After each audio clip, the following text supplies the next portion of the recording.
John Lloyd, ito pala ang hindi ginawa kaya hindi siya pinakasalan ni Ellen.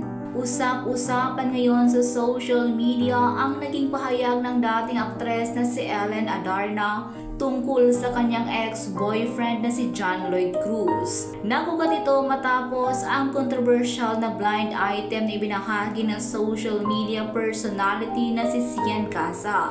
Matatanda ang isa sa itinuturing na power couple sa showbiz noong araw ay walang iba kundi sina Ellen Adarna at John Lloyd Cruz. Si Ellen ay minsang binansagang pantasya ng bayan dahil sa kanyang ganda at karisma, habang si John Lloyd naman ay nasa tugatong ng kasikatan at kinikilalang isa sa pinaka-premyado at matagumpay na aktor ng kanyang henerasyon. Maraming ang umaasa na mauuwi sa kasalan ang kanilang relasyon. Ngunit taong 2019 ay umugong ang kanilang hiwalayan hanggang sa kumpirmahin nila ito. Bagamat ilang taon na mula nang sila ay maghiwalay, muling naungkat ang kanilang relasyon. Ito'y matapos madawit si John Lloyd sa umunoy hiwalayan ni na Ellen at ng mister nitong si Derek Ramsey. Noong linggo, September 28, nagpost kasi si Sian Casa tungkol sa umunoy paghihiwalay ng isang celebrity couple kung saan idinitalya niya na bilyonaryo raw ang mister na pinakasalan ng isang aktres. Dagdag pa niya tila pinagplanuhan daw ng babae ang pagpapakasal upang magkaroon ng habol sa yaman ng lalaki. Bagamat walang pinangalanan, sa comment section ay nagbigay siya ng clue na nag-udyok sa netizens na pinaniwalaang si Ellen Adarna at Derek Ramsey ang tinutukoy niya. Sa kanyang banat, sinabi niya pa na hindi raw pinakasalan ng babae si JL dahil wala raw ito mapapala sa kanya.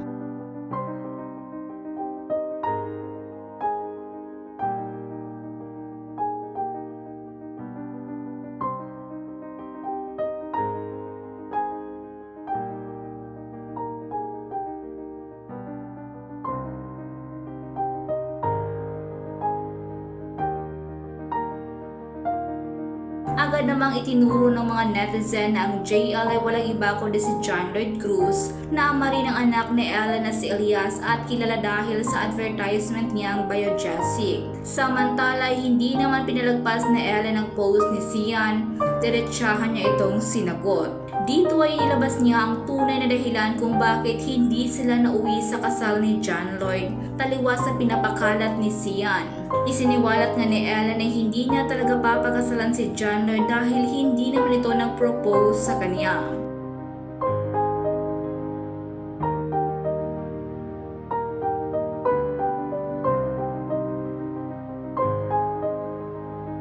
Pahaging din niyang itinamang issue tungkol sa yaman ni Derek na hindi umano aabot sa bilyon, at iginit na hindi dapat ini-small ang kakayahan at ari-arian ni John Lloyd dahil alam umano niya kung gaano karami ang asset o yaman nito.